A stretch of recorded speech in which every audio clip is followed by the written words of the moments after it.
The afternoon sun cast long shadows through the glass windows of prestige department store as Maya Johnson stepped through the automatic doors. She looked like any other shopper, wearing faded jeans, a simple gray sweater, and white sneakers that had seen better days. The only thing that might catch someone's eye was the sleek black handbag slung over her shoulder, but even that was subtle enough to blend in. Maya had learned long ago that the best way to see how her businesses really operated was to show up unannounced, dressed like an ordinary customer. As the owner of one of the country's largest retail chains, she could have walked in wearing expensive clothes with an entourage of assistants. Instead, she chose to see her stores through the eyes of regular people. The store buzzed with activity. Families wandered through the children's section, couples debated over home decor, and teenagers giggled near the cosmetics counter. Maya smiled slightly as she watched it all unfold. This was what she had dreamed of when she started her first small shop 20 years ago, a place where everyone felt welcome to browse, shop, and enjoy themselves. She moved slowly through the clothing racks, running her fingers over the fabrics and checking the price tags. Her trained eye caught things that most people would miss. A few items were poorly organized, some price tags were missing, and she noticed that the customer service desk had a long line with only one person working. Derek Wilson stood near the electronics section, arms crossed, watching the Saturday afternoon crowd with sharp eyes. At 42 years old, he had been managing this particular store for 3 years. He prided himself on running a tight operation and keeping shrinkage low. To Derek, every customer was either a legitimate buyer or a potential problem waiting to happen. His gaze landed on Maya as she examined a display of watches. Something about her didn't sit right with him. Maybe it was the way she was taking her time, looking at expensive items while dressed so casually.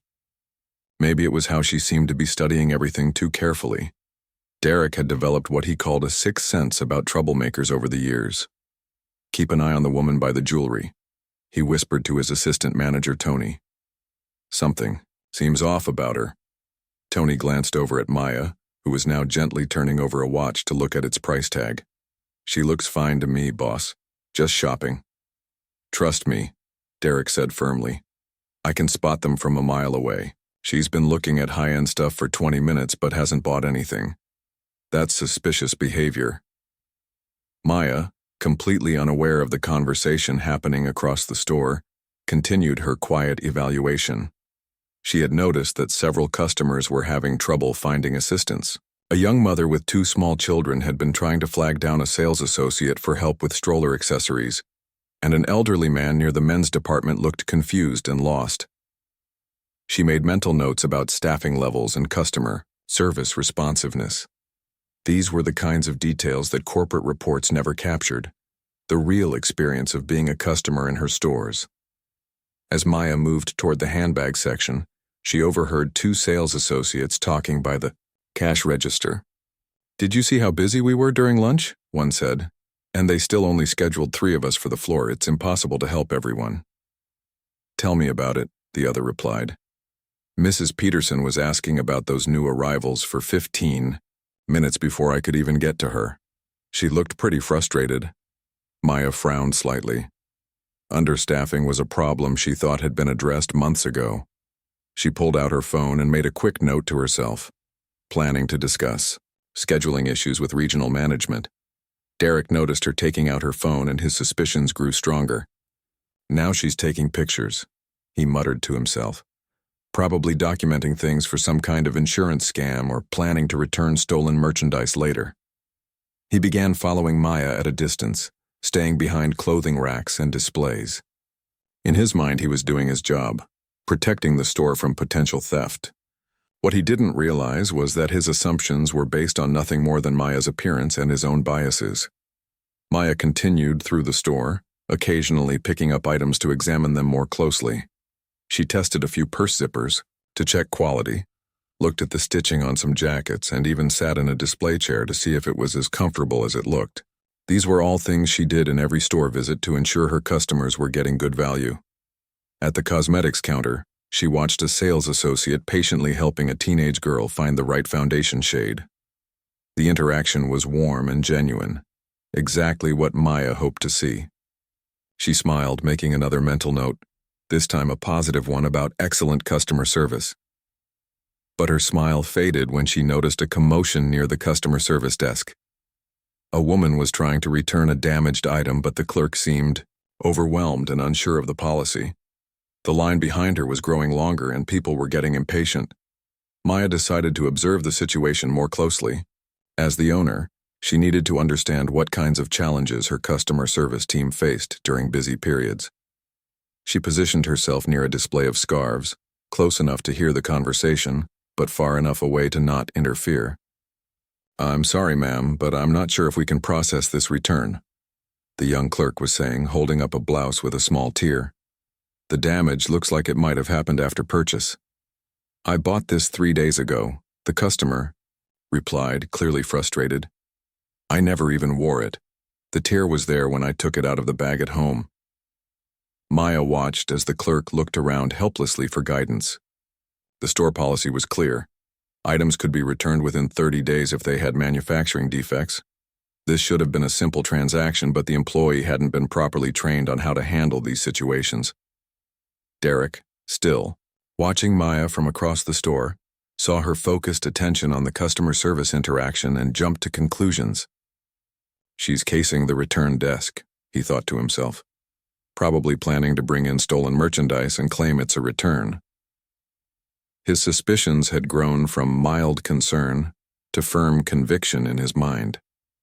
Every innocent action Maya took, looking at products, making notes on her phone, observing store operations, was interpreted through the lens of his biases. He began walking toward her with purpose. Maya, still watching the return situation, didn't notice Derek approaching. She was thinking about how to improve training for customer service representatives and whether the store needed better systems for handling complex returns during busy periods. The afternoon light continued to stream through the windows as regular customers went about their shopping, completely unaware that the simply dressed woman near the scarves was the person who had built the entire retail empire around them, and they had no idea that the store manager approaching her was about to make the biggest mistake of his career. Derek straightened his tie and put on his most authoritative expression. In his mind, he was about to confront a potential troublemaker and protect his store. He had no way of knowing that he was about to come face to face with the woman who signed his paychecks. Derek cleared his throat loudly as he approached Maya, who was still watching the customer service situation unfold. She turned around with a pleasant smile, the kind she gave to everyone she met, warm and genuine. "Excuse me, miss," Derek said, his voice carrying an edge that made nearby shoppers glance over. "Is there something specific you're looking for today?" Maya looked at him for a moment, taking in his store manager badge and serious expression. "Oh, hello, I'm just browsing, thank you. Your store has some lovely items." "Browsing," Derek repeated, as if the word tasted sour in his mouth. "You've been browsing for quite a while now. Over an hour, actually, looking at a lot of expensive merchandise but not buying anything." The accusation in his tone was unmistakable. Maya felt a familiar knot form in her stomach. The same feeling she'd experienced countless times throughout her life when people made assumptions about her based on how she looked. But she kept her voice calm and friendly. "I like to take my time when I shop," she said simply. "I believe in making thoughtful purchases."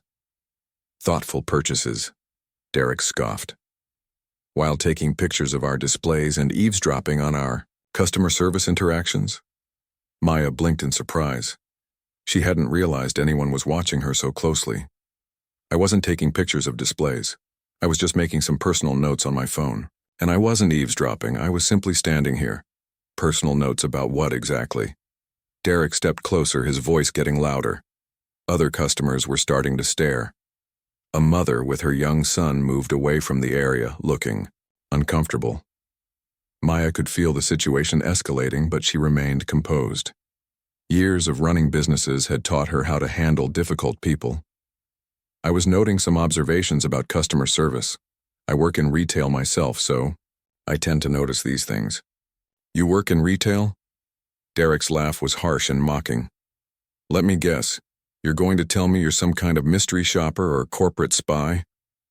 "Something like that," Maya said quietly, not wanting to reveal her true identity yet. She had learned that sometimes people treated her differently once they knew who she was, and she wanted to see how this situation would play out naturally. Derek's eyes narrowed. Right. And I'm the CEO of Amazon. Look, lady, I don't know what kind of game you're playing, but I run a respectable business here. We don't need people like you causing trouble. The phrase, people like you, hung in the air like a toxic cloud. Maya felt her heart rate increase, but she kept her expression neutral. She had heard those words before, too many times to count. I'm not causing any trouble, she said firmly. I'm a paying customer in your store, and I have every right to be here. A paying customer? Derek gestured at her casual clothes with obvious disdain.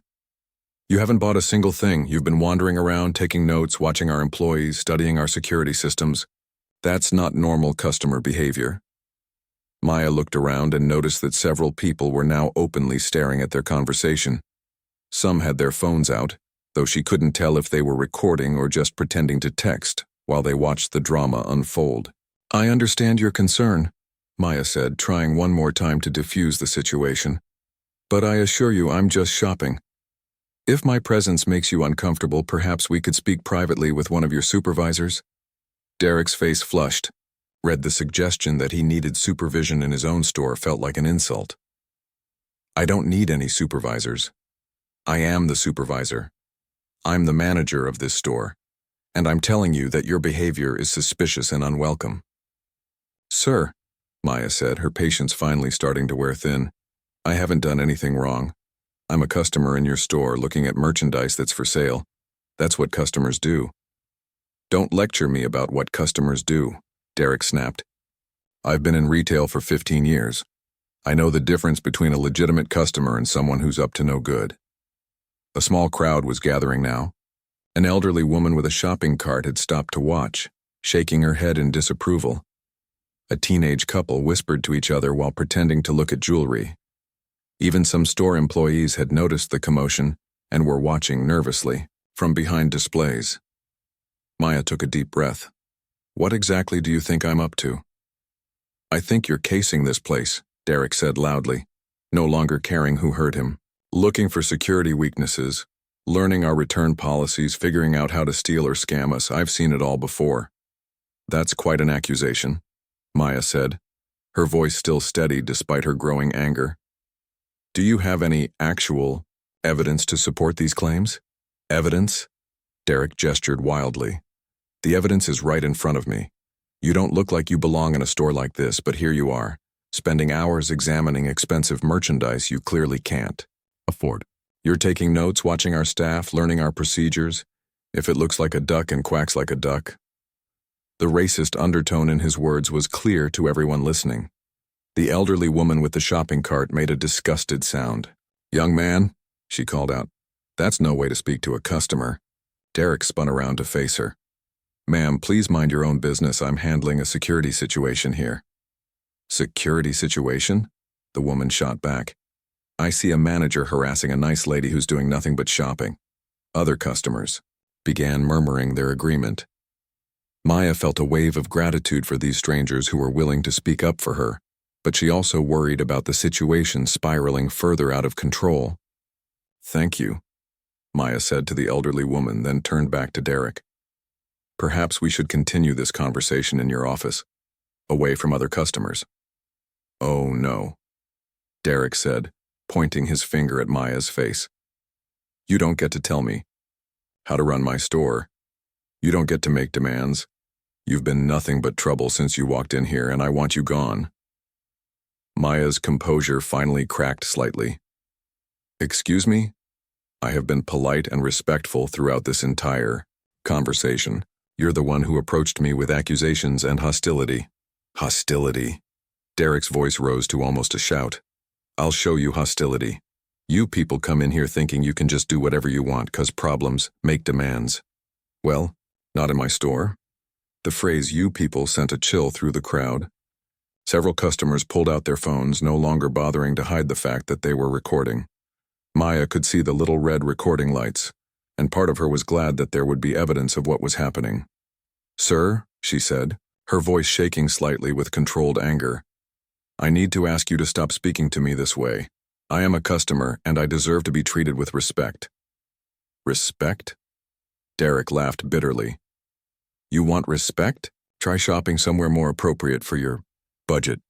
This is a high-end store for serious customers, not people looking to cause trouble or case the joint." Maya felt tears of frustration building behind her eyes, but she refused to let them fall. She had built a billion-dollar company from nothing, survived countless challenges, and overcome obstacles that would have stopped most people. She was not going to let this ignorant man reduce her to tears in front of a crowd. "I have every right to shop here," she said firmly, "and I'm not leaving because you've made unfair assumptions about who I am or what I can afford." Derek's face was now bright red with rage. The situation had escalated far beyond anything he had intended, but his pride wouldn't let him back down. In his mind, this woman had challenged his authority in front of customers and employees, and that was unforgivable. "We'll see about that," he said menacingly, reaching for his radio to call security. "You've just made the biggest mistake of your life." The crowd around Maya and Derek had grown larger. People pretended to shop while watching the heated exchange unfold. Phone cameras were pointed in their direction, capturing every word and gesture. The tension in the air was thick enough to cut with a knife. Derek grabbed his radio with shaking hands. "Security to the main floor. Code yellow. Suspicious individual refusing to cooperate with management." Maya watched him make the call and felt a deep sadness wash over her. This wasn't the first time in her life that someone had judged her based on her appearance, but it never got easier. She had hoped that by building successful businesses and creating jobs for thousands of people, she could somehow make the world a little better. Yet here she stood, being treated like a criminal in one of her own stores. "Sir," she said one final time, her voice calm despite the chaos around them, "I'm asking you to please reconsider this situation. You're making a mistake that you're going to regret." "The only mistake here," Derek snarled, "is you thinking you could come into my store and cause trouble. Well, newsflash, that's not happening on my watch." Two security guards appeared at the edge of the crowd, making their way through the gathered customers. Maya recognized them from her previous visits to other stores in the chain. They were good employees, professional, well-trained, and respectful. She felt a small sense of relief knowing they would handle this situation properly. But Derek wasn't finished. The crowd, the cameras, and what he saw as a direct challenge to his authority had pushed him beyond rational thinking. His face was red with anger, and his hands were clenched into fists at his sides. "You people think you can just walk into any store and do whatever you want," he said, his voice getting louder with each word. "Taking pictures, casing the place, acting like you own everything? Well, I've got news for you. This is my store, and I decide who belongs here." Maya felt her heart racing. The phrase "you people" combined with his aggressive body language was making the situation feel dangerous. She could see other customers backing away, sensing that something terrible was about to happen. "I'm not causing any trouble," Maya said, firmly, but her voice carried a note of caution now. "I'm simply shopping in your store, which is open to the public. That's not illegal or wrong." "Don't you dare talk back to me," Derek shouted. "I'm sick of your attitude. I'm sick of people like you thinking you can disrespect me in my own store." The elderly woman who had spoken up earlier stepped forward. "Young man, you need to calm down right now. This lady hasn't done anything wrong. Stay out of this." Derek whirled around to face her. "This doesn't concern you." More customers began speaking up. "He's being completely unreasonable," said a middle-aged man holding his wife's hand. "She's done nothing but stand there politely." "Someone should call the police," whispered a teenage girl to her friend, but loud enough for others to hear. Derek spun back toward Maya, his face twisted with rage. "This is all your fault. You came in here looking for trouble, and now you've got everyone against me." Maya raised her hands in a calming gesture. "Please, just take a breath. Let's wait for security to arrive and we can sort this out calmly." "Calmly?" Derek's voice cracked. "There's nothing calm about this situation. You've embarrassed me in front of my customers and my employees. You've made me look like a fool." "Sir, you're making yourself look like a fool," said a young father, who was holding his toddler. Just stop before you do something you'll really regret. But Derek was beyond listening to reason.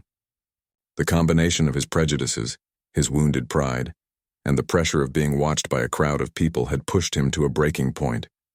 In his twisted thinking, Maya was responsible for all of it, for making him look bad, for turning his customers against him, for challenging his authority. The security guards were getting closer, working their way through the crowd. Maya could see them approaching and felt hopeful that trained professionals would be able to de-escalate the situation. She had complete faith in her company's security, training, and knew they would handle things properly. "Look," Maya said, trying one last time to reason with Derek. "Security is here now. Why don't we let them handle this situation? There's no need for things to get any worse." "Worse?" Derek's eyes were wild now. "You want to see worse? You think you can come into my store, disrespect me, turn my customers against me, and then just walk away like nothing happened?" Maya took a small step backward, finally recognizing the real danger in Derek's expression. She had seen that look before, the look of someone who was about to do something terrible and wasn't thinking clearly enough to stop themselves.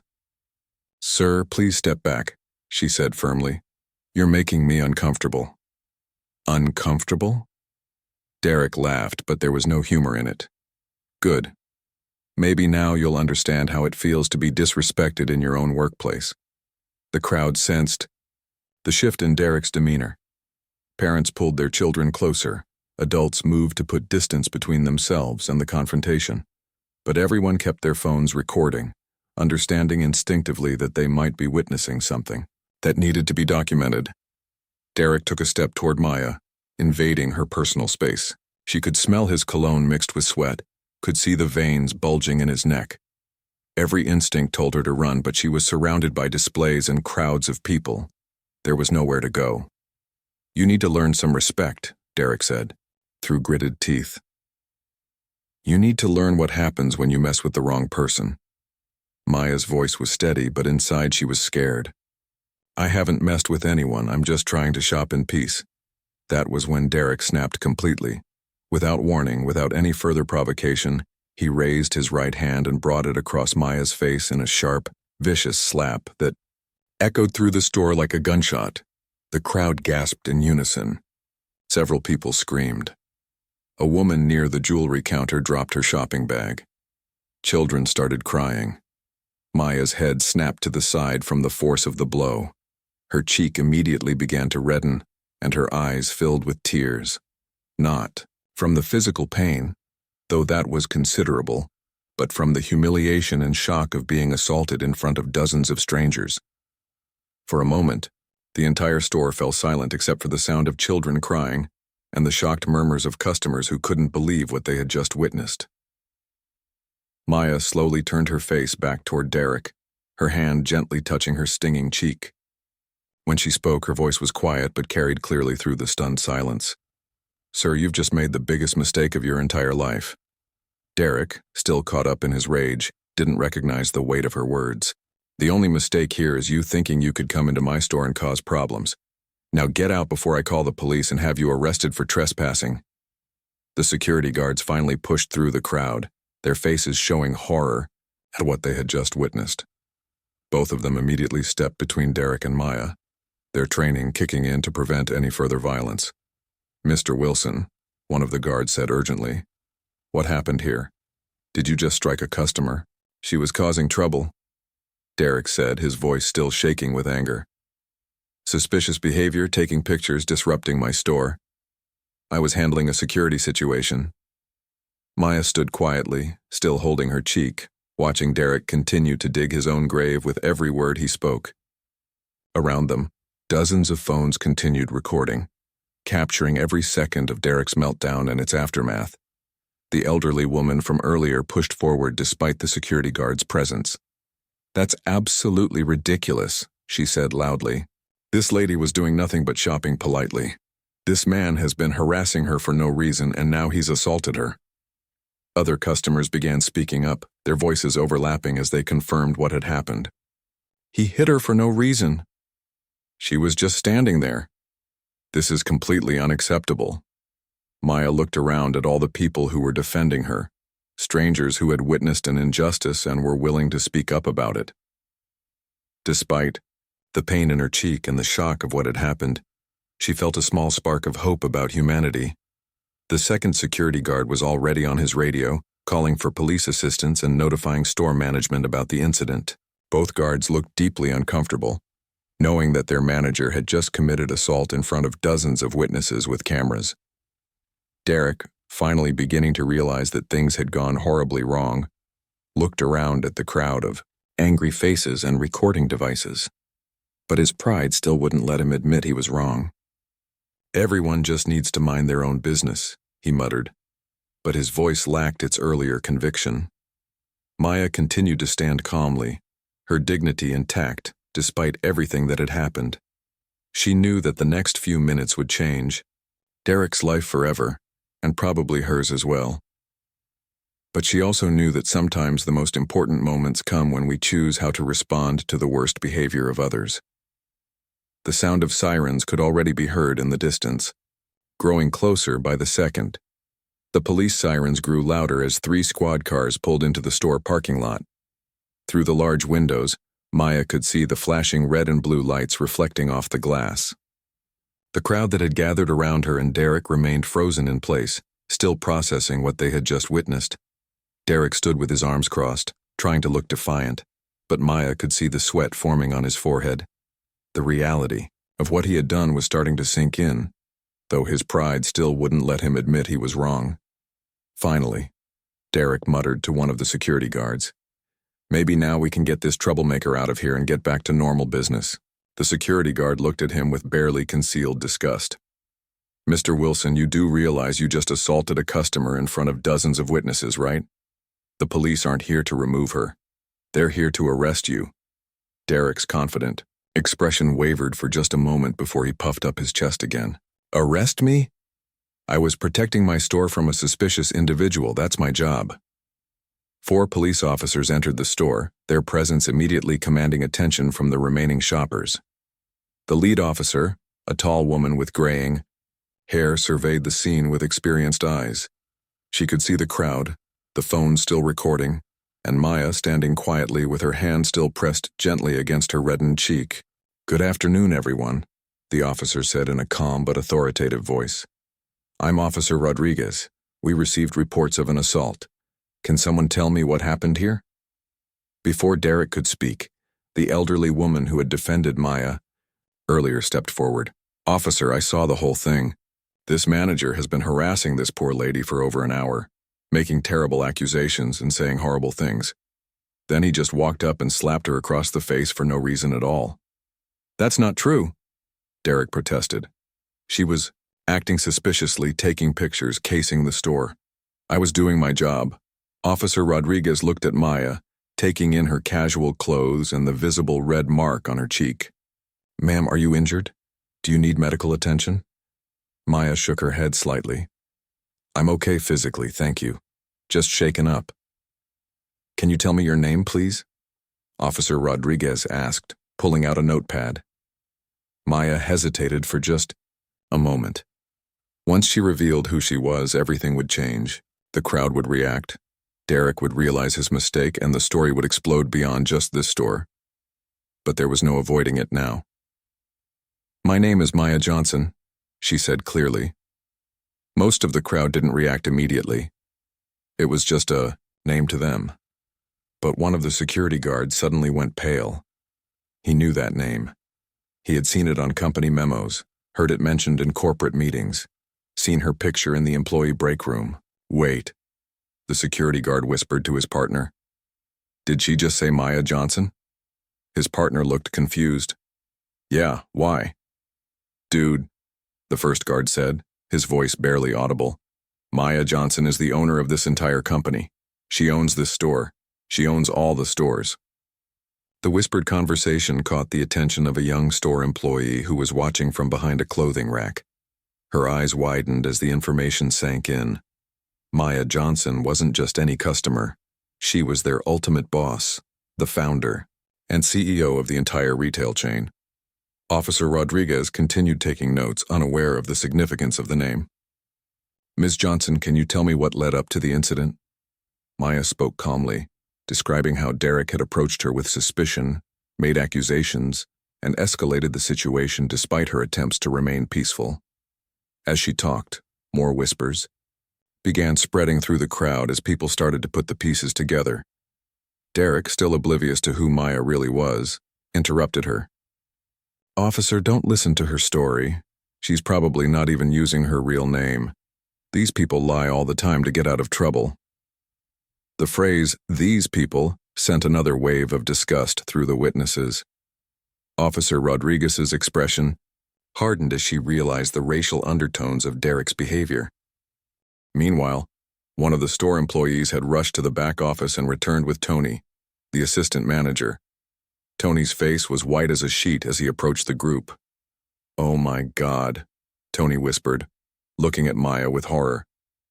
"Mr. Wilson, do you have any idea who you just hit?" Derek turned to Tony with annoyance. "What are you talking about? It's just some troublemaker who was causing problems in the store." Tony pulled out his phone and quickly searched for a photo. When he found what he was looking for, he showed it to Derek. It was a picture from a business magazine article. Maya Johnson receiving an award for business excellence, dressed in an elegant business suit, but unmistakably the same woman standing before them. Derek stared at the phone screen, his face cycling through confusion, recognition, and then pure terror.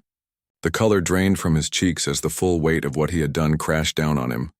That's not possible," he stammered, looking back and forth between the photo and Maya. She's the owner? The CEO? The crowd, overhearing this revelation, erupted in gasps and murmurs. Phones that had been recording the incident now captured Derek's moment of horrifying realization. "Lady, you own this store?" asked the teenage girl who had suggested calling the police earlier. Maya nodded quietly. "I own this store, and about 400 others across the country." The impact of her words rippled through the crowd like a shockwave. People began talking excitedly, some taking more pictures, others calling friends to tell them what they were witnessing. Derek stood frozen, his mouth opening and closing like a fish out of water. The woman he had accused of being a thief, the person he had insulted and assaulted, was not only innocent but was also the person who ultimately paid his salary. Officer Rodriguez looked between Maya and Derek, beginning to understand the bigger picture. "Ms. Johnson, you're telling me you own this store and this man is your employee?" "Technically, yes," Maya replied, though obviously not for much longer. Derek suddenly seemed to find his voice again, panic replacing his earlier arrogance. "Ms. Johnson, I had no idea. I mean, if you had just told me who you were." Maya looked at him with disappointment rather than anger. "Mr. Wilson, the problem isn't that you didn't know who I was.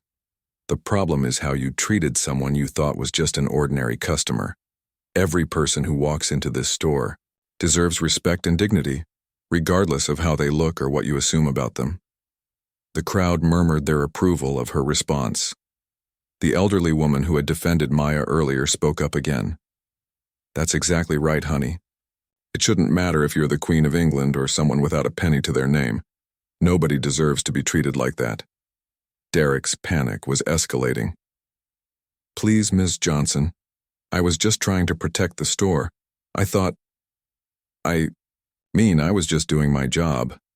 "Your job," Maya said firmly, "is to provide excellent customer service and create a welcoming environment for everyone who enters this store.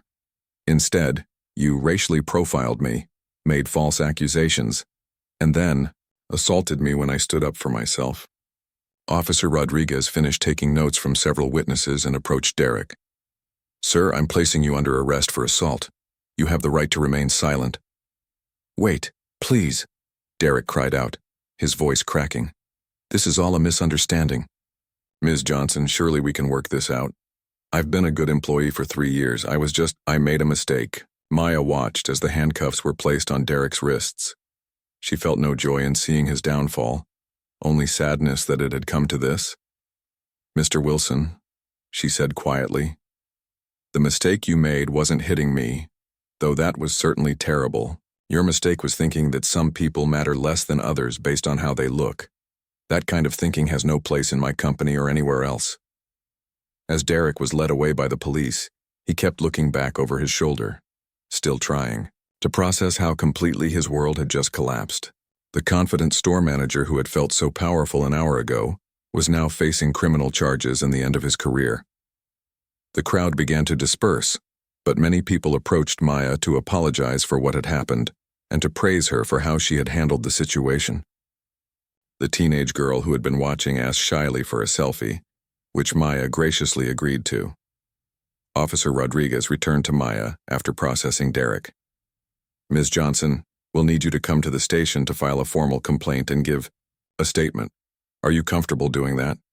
Maya nodded. "Of course, but first I need to address my employees and make sure this store continues to serve customers properly.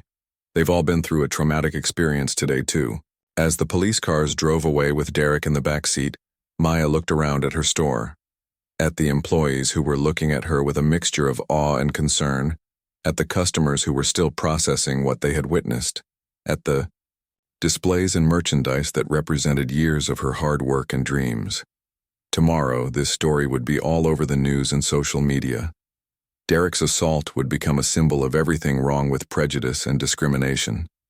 But Maya was already thinking about how to turn this terrible incident into something positive, a catalyst for real change in how people treat each other.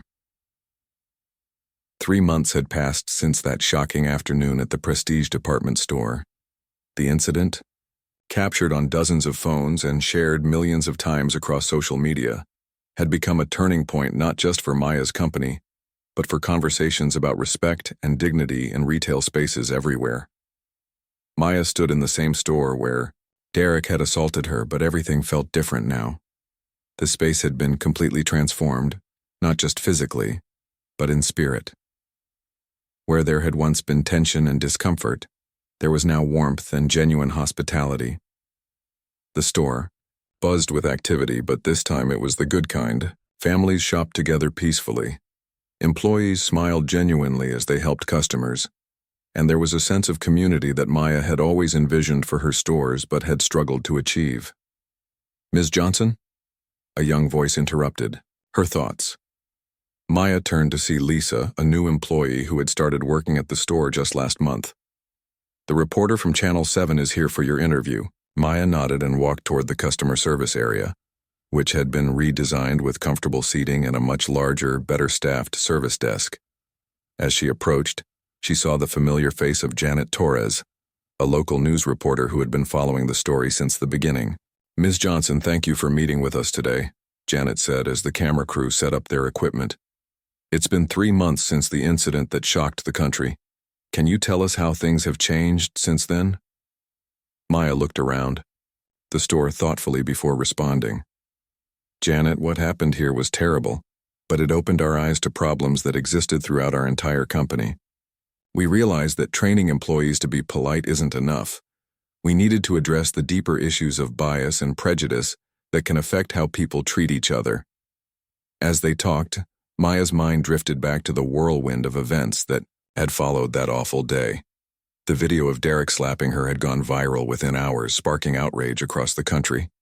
Major news networks had picked up the story, and Maya found herself thrust into the spotlight as both a victim of discrimination and a powerful business leader who could drive real change. Derek's fate had been sealed quickly.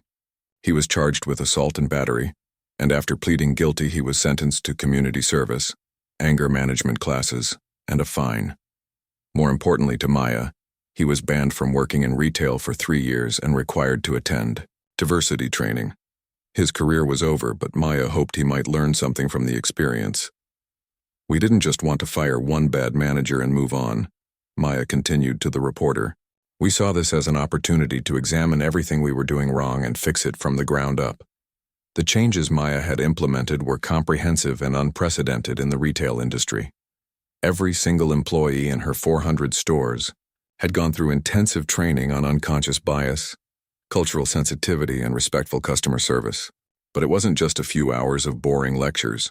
Maya had hired experts to create engaging, interactive programs that helped people understand their own prejudices and learn to overcome them. Tony, who had been promoted to store manager after Derek's arrest, approached the group. Maya had been impressed by how Tony had handled the crisis and his genuine commitment to creating a better workplace culture. "Ms. Johnson," Tony said respectfully, "Mrs. Patterson is here. She wanted to thank you again before the interview starts." Maya smiled warmly. Mrs. Patterson was the elderly woman who had courageously spoken up for Maya during the confrontation with Derek. In the months since, she had become something of a local celebrity and a symbol of the importance of standing up for what's right. "Maya, dear," Mrs. Patterson said as she approached with her shopping cart, "I just wanted to tell you how proud I am of everything you've done. This store feels like a completely different place now." "Thank you, Mrs. Patterson," Maya replied, giving her a gentle hug. "But the real change came from people like you who were willing to speak up when they saw something wrong. That took courage." Mrs. Patterson beamed. "Well, I just did what my mother taught me. You don't stay quiet when you see someone being mistreated." The reporter, who had been listening to this exchange, asked Maya about the broader impact of the incident.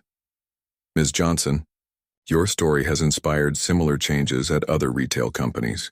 How does it feel to know that what happened to you has led to positive changes across the industry?" Maya considered the question carefully. "Janet, I wish I could say I'm happy about what happened, because the results have been positive. But the truth is, I'm sad that it took something so extreme to wake people up to problems that have existed for decades.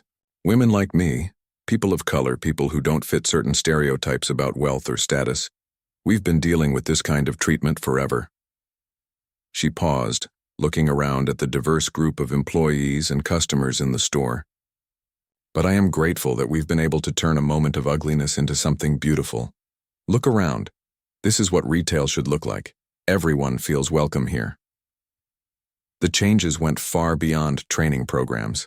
Maya had implemented a new policy requiring that all stores maintain diverse staff at every level, from sales associates to management. She had also created an anonymous reporting system for customers and employees to report discrimination, with every complaint thoroughly investigated by an independent team. But perhaps most importantly, Maya had established the Dignity First Foundation, using $50 million of her personal wealth to fund programs that combat discrimination in retail and other service industries. The foundation provided training, resources, and support to businesses that wanted to create more inclusive environments. "We also changed our hiring practices completely," Maya explained to the reporter. "We used to focus mostly on retail experience and sales skills. Now we look for people who demonstrate empathy, respect for others, and a genuine desire to help. Technical skills can be taught, but treating people with dignity should come naturally." Janet nodded and asked, "What about Derek Wilson? Have you had any contact with him since the incident?" Maya's expression grew thoughtful. "Actually, yes. Derek wrote me a letter a few weeks ago. It was enlightening. He's been going through court-ordered therapy and diversity training, and he's beginning to understand how his prejudices affected his behavior. He's not asking for forgiveness or his job back. He knows that's not possible. But he is genuinely sorry, and he's committed to becoming a better person." The interview continued for another 20 minutes, covering everything from the legal proceedings to the company's financial performance. Surprisingly, despite the initial negative publicity, Maya's business had actually grown. Customers appreciated the company's commitment to change, and many people specifically chose to shop there because of the values it now represented. As the camera crew packed up their equipment, Maya walked through the store one more time. She stopped at the jewelry section where Derek had first noticed her 3 months ago.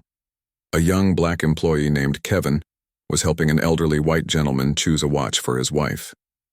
The interaction was warm and respectful, exactly what Maya had always hoped to see in her stores. "Can I help you find anything, ma'am?" Kevin asked when he noticed Maya watching. "Actually," Maya said with a smile, "I think I've found exactly what I was looking for." Later that evening, Maya sat in her office reviewing reports from stores across the country. Customer satisfaction scores were at an all-time high. Employee retention had improved dramatically. Most importantly, complaints about discrimination had dropped by over 90%. Her assistant knocked on the door. "Ms. Johnson, there's a call for you.